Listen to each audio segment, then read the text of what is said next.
Okay, in this section we're going to look at variable types, and it turns out that each variable is a specific type in PowerShell. Now, it starts out here in this section to perform the following. We've already done this, and I have it over here in my PowerShell window. I already have these variables assigned, except I used service rather than process. Alright, let's try the following now. I'm going to do soda, and I'm just going to call the variable soda, and then I'm going to follow that with a get member command. Now remember, the get member will tell us the type of output, and it's at the top.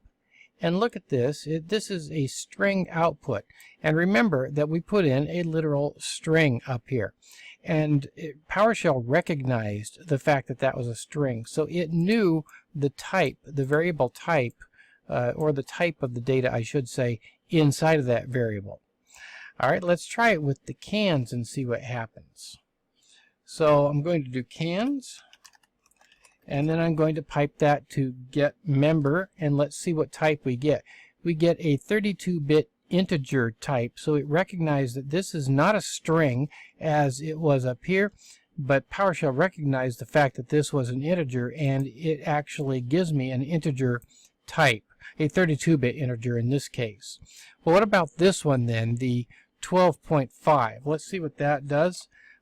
In this case, I'm going to do, instead of cans, I would do ounces. I'm going to pipe that to get member, and we will find out now we have a double. A double type is a type of number that is capable of doing decimal points.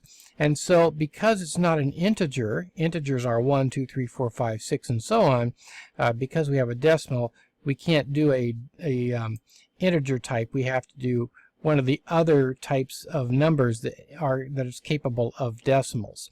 And so PowerShell automatically chooses the double type. There are some others as well, single and so on. Let's try the date one and see what we get back. We're going to pipe that to get member and see what type we get. We get a date time object type coming back to us.